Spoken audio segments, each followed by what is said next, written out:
China furious as U.S. approves the sale of anti-ship Harpoon missiles to Taiwan worth over $2 billion. The U.S. State Department signaled its approval for a potential $2.4 billion United States dollars sale of land-based anti-ship missiles to Taiwan, a move certain to anger Beijing and raise tensions further between the United States and China. The Trump administration said in a statement Monday that it has notified Congress that it backs the proposed sale of as many as 100 Harpoon coastal defense systems built by Boeing, which includes 400 land-based missiles. The new Harpoons are intended to be launched from ground mobile launchers, adding to Taiwan's arsenal of air and submarine-launched Harpoons from earlier sales. The United States maintains an abiding interest in peace and stability in the Taiwan Strait and considers the security of Taiwan central to the security and stability of the broader Indo-Pacific region, the State Department said in a statement.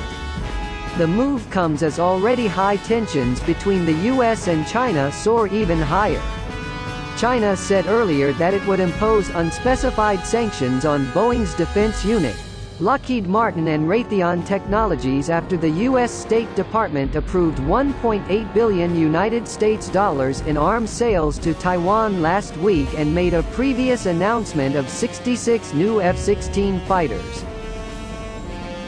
The latest sanctions will be imposed in order to uphold national interests, Chinese Foreign Ministry spokesman Zhao Lijian told reporters in Beijing on Monday. August, the U.S. and Taiwan completed the sale of 66 new Model F-16 Block 70 aircraft from Lockheed. Zhao, the Chinese Foreign Ministry spokesman, condemned it at the time, saying it violated the One China principle, interferes in China's internal affairs and will have a major impact on U.S.-China relations. In July, China, which considers Taiwan part of its territory, had announced sanctions on Lockheed Martin for a previous arms sale to the island.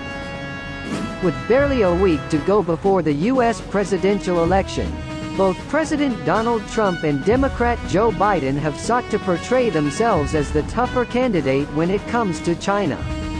China's moves this year to exercise greater control over Hong Kong prompted many analysts to see the risks rising for Taiwan. With his poll numbers flagging, Trump has sought to blame Beijing for soaring U.S. coronavirus cases and deaths. Two senior Trump administration officials have traveled to Taiwan in recent months, underscoring U.S. support for the island and prompting China to bolster its military posture. Ahead of Undersecretary of State Keith Krach's visit to Taipei last month, for instance, two Chinese anti-submarine aircraft entered the Air Defense Identification Zone around the island, the Taiwanese Ministry of National Defense said in a statement. The incursion came after China's military sparked concern by sending more than 20 aircraft into the zone for 2 days in a row. Also last month, the People's Liberation Army Air Force released a video showing H-6 bombers making a simulated strike on a runway that looked similar to one at Andersen Air Force Base on Guam, a key staging area for any U.S. support for Taiwan.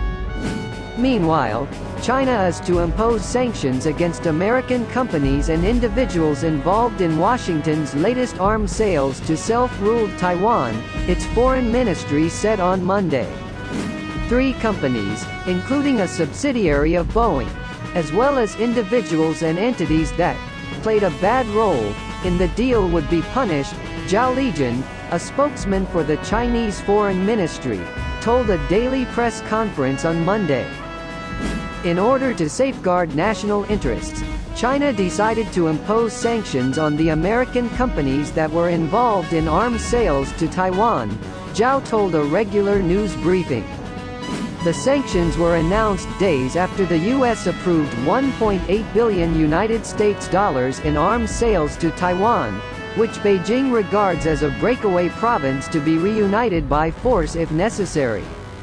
Some observers said the arms package was the first meaningful sale of offensive weapons to the island since the U.S. switched diplomatic recognition to Beijing in 1979.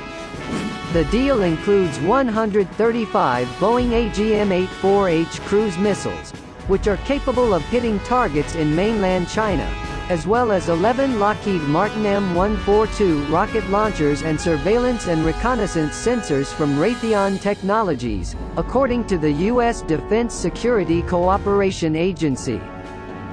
On Monday, Zhao singled out Lockheed Martin, Raytheon Technologies and Boeing Defense but did not provide further details of the sanctions. He also did not say anything about the Boeing parent company, which has significant business interests in mainland China. Tensions across the Taiwan Strait have heightened this year as Beijing ramped up its military maneuvers after the Trump administration stepped up its military and economic ties with Taiwan, whose armed forces are dwarfed by the mainland's. China has staged dozens of military exercises off its southeastern coast, sending fighter jets and warships into the Taiwan Strait and staging island encirclement and invasion drills.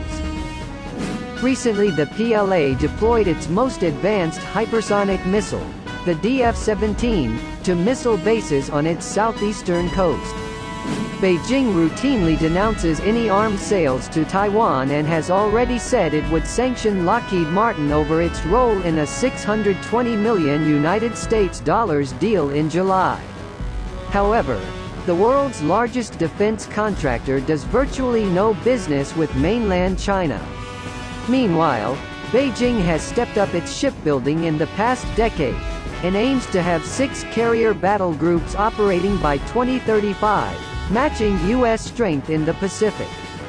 Work has started on 2 Type 002 next-generation carriers, which are equipped with the world's most advanced electromagnetic launch system. The first one is expected to be launched next year, and the other should be ready in 5 years' time. It regards 3 operational carrier groups as the minimum needed to fend off foreign forces during an attack on Taiwan. One of the Type 02s is likely to have reached initial operational capability (IOC) by 2027, the source said, referring to the minimum capacity needed to operate. Currently China has only one such carrier, the Liaoning, which was bought from Ukraine in 1998 and retrofitted. The Shandong, which was built in China based on a Soviet model, is expected to reach IOC standard next year.